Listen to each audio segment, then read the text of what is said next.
alam nyo, kahit na naman yung mangyari, kumbaga nga parang ganito lang yan. Kumbaga kahit napasa na tayo ng ulan, may nangyaring hindi maganda, napukikan tayo, natumihan tayo. Wala ka na magagawa, tol. Nangyari na ang dapat mangyari. Wala ka na ibang dapat gawin. Kasi umigil ka lang. Kasi ang problema, kung problema mo yung pinagdadaanan mo, problema lang yan ngayon. Matatapos na matatapos din yan. Kaya kung didintibin mo, tatamdamin mo, kung problemahin mo, ikaw rin ang talo kasi nangyari na. So hindi mo pwede na. Pag nangyari na, wala ka ng cellphone, nasira ka ng sasakyan, na-flat yung gulong mo, magiging malungkot ka pa, magiging problemado ka pa, sisimangot ka pa.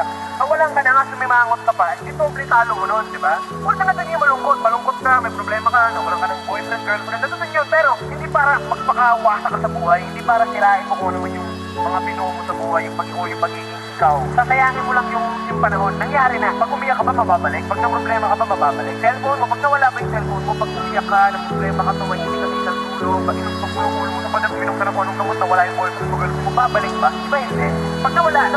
Oo, masakit, pero kailangan mo tanggapin ang yun on the spot para hindi na umamoy yung sakit pala na nararamdaman. Bangon ulit, tuloy yung laban, tuloy yung buhay. Hindi mo gagawin yun, ikaw ang talo. Nawalan ka na, nasaktan ka na, hindi na Kuya Jeyo, gusto ko na pasalamatan ka sa lahat, pati ng awitin at mensahe mo ang pagiging alamat na magtuturi. Pupusa kang inspirasyon sa amin, isa makatang may prinsipyo at magandang sa loobin araw-araw. Palagi-lagi ako nakasuporta, nag-aabang ng video mo at bagong labas mong obra. Marami kasi ako napupulot na aral sa'yo at talaga nakikita ko kabutihan ng kalooban mo. Ikaw ang dapat tinutularan namin ng pangkaraniwan at mga awit mong gawa siya pinapakinggan ng kabataan. Ibang klase ang mga hugot at tagpo sa aming damdamin, mga realidad na nangyayaring tunay sa paligid. Huling liham, breadwinner opinion, kasalukuyan, parokyana at gising at yung peking kaibigan. Sa kanta mong iyan lalo kita na hinangaan, respetong tunay sa iyo, Jeyo ng Palawan boy. Gusto ko lang naman na maging kagaya mo, kaya naman ako'y bumuo ng liham para lang sa'yo, Kuya Jeyo. Ikaw ang idol ko. Salamat sa mga mensahe mo. Walang araw ay maging kagaya mo, maging simple ang pamumuhay kagaya din ang sayo na may pangalan sa industriya pero hindi mayabang, na natili kang mababa kahit bundok ang tinahak. Marunong kang lumingon sa iyong pinanggalingan, ibahagi sa iba ang angkin mo na kagalingan. Tunay na tao, tunay na kuya kung ikay ituring, nakikita ko sa'yo ang yumao ko na tiyuhin. Parehas na responsable at sobrang mapagmahal, na respeto sa mga magulang at kusang mapagbigay. Paano ko ito nasasabi, kita ko sa vlog mo yan. Ikaw yung tipo ng rapper o vlogger o ano pa man na sasaluduan ko pag nagkita tayo ng personal, kasi bihira kang makakita ng gato literal. Kaya Kuya Jeyo, salamat sa mga mensahe mo, yung tipo mo ang gusto ko sa industriya na to.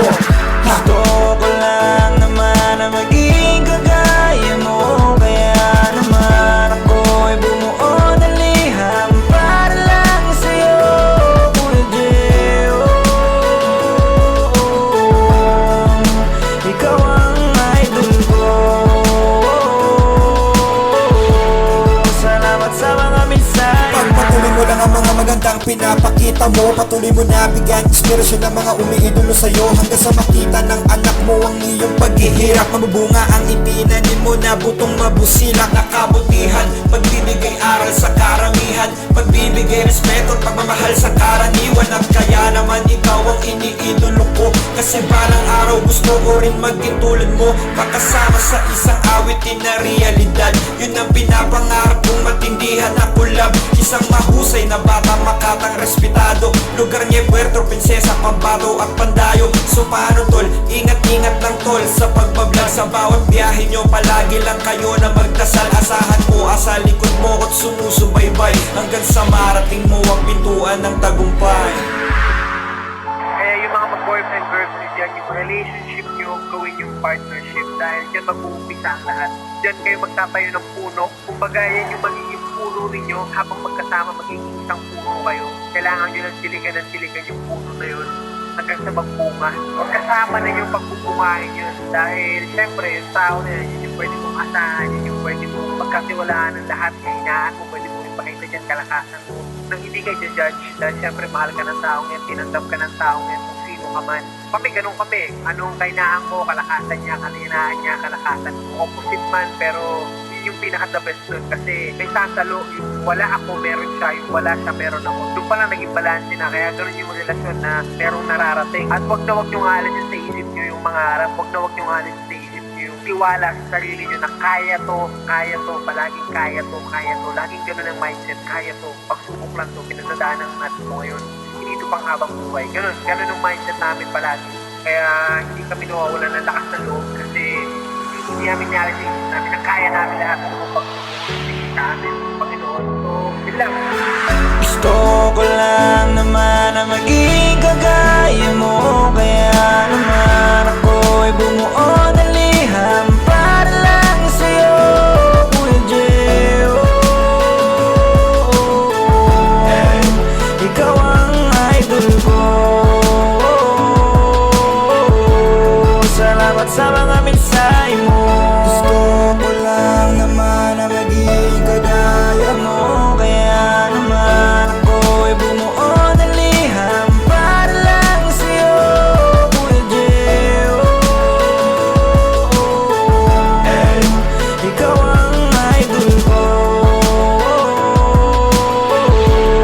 Salamat sa mga mensahe mo.